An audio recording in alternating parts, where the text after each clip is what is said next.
mm, it is that which term it, creates the circumstances of your creation.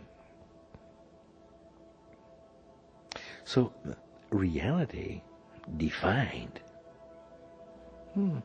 is, in effect, a reality justified, judged, limited.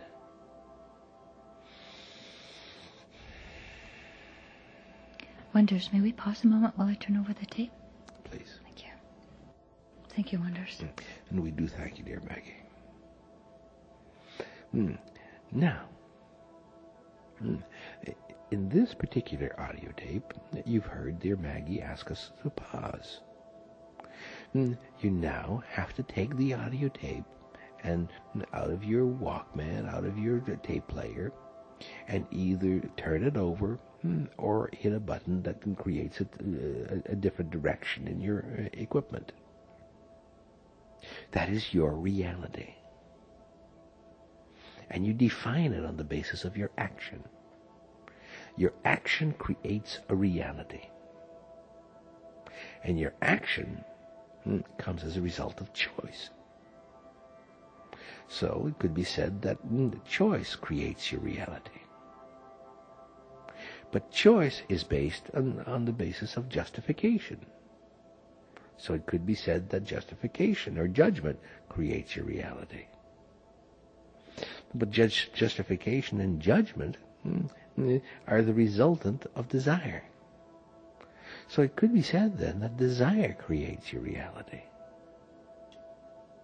And desire comes from imagination. So it could be said that imagination creates your reality.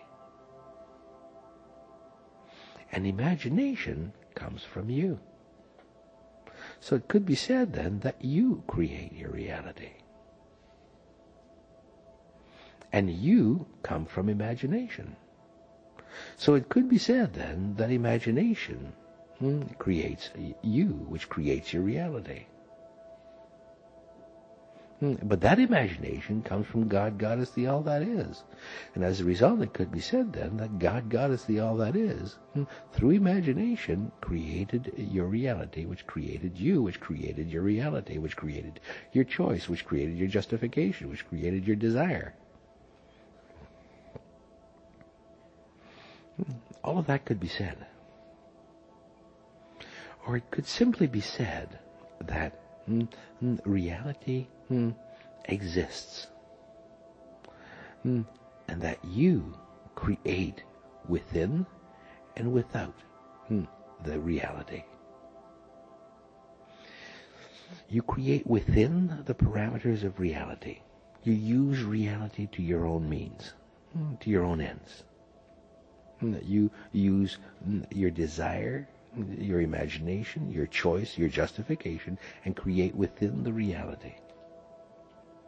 And you create outside of the reality, for in truth you create reality itself.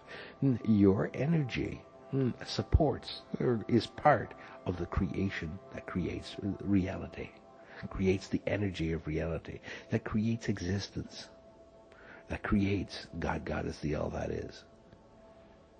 Notice we said creates, God, God is the all that is. God, God is the all that is a creation. As much as you are. It is a creation that has created, is creating, will create. It is, it was, and it will be. In other words, it encompasses, and it expands, and it includes.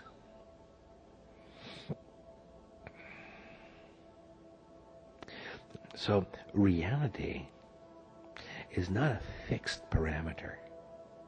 It is not something that you can say, these are the rules to reality, and that's all there is. When we give you perspectives of reality, such as desire, justification, choice, they, to a degree, define the action of reality. But they do not explain the continuousness, the continuity of reality. Reality is a continuous flow of energy that has no limits and no boundaries.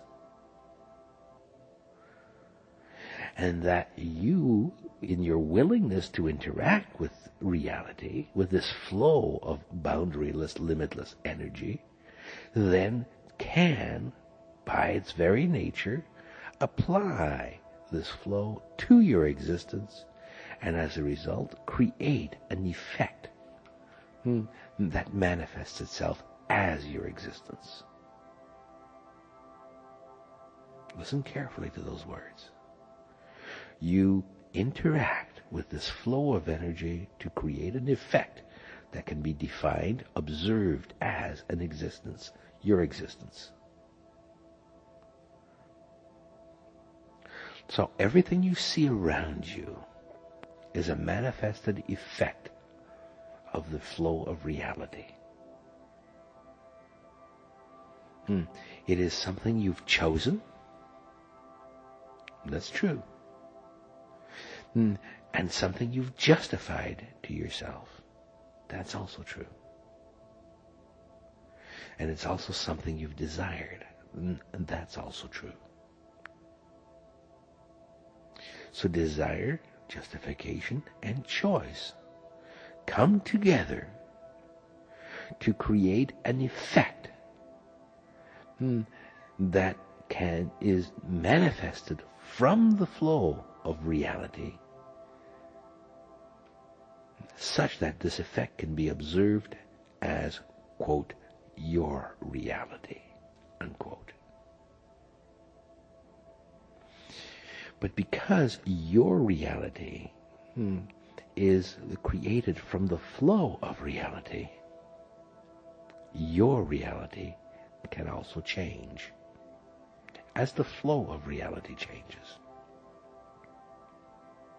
Your reality, though you observe it as fixed,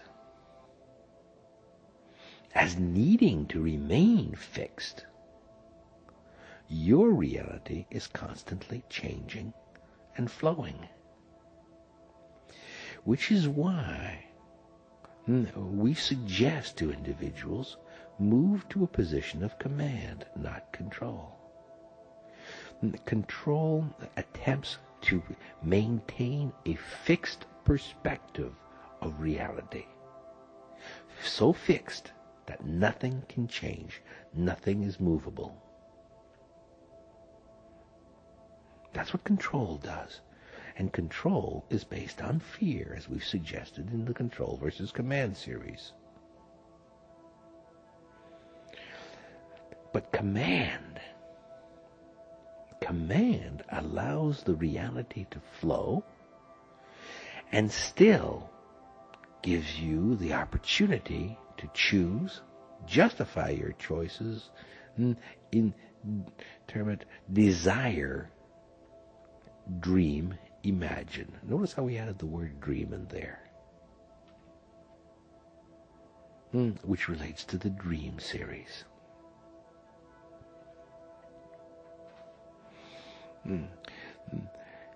Command gives you the perspective that though all is shifting and changing, you can still manifest choice within the flow of reality. In other words, you can still, in the flow, choose to manifest at the moment, an instantaneous, fixed perspective of reality. Command eventually moves you away from the perspective of time and the perspective of space. There will not be the necessity within yourself to maintain a fixed perspective of time and space as you move to a position of command.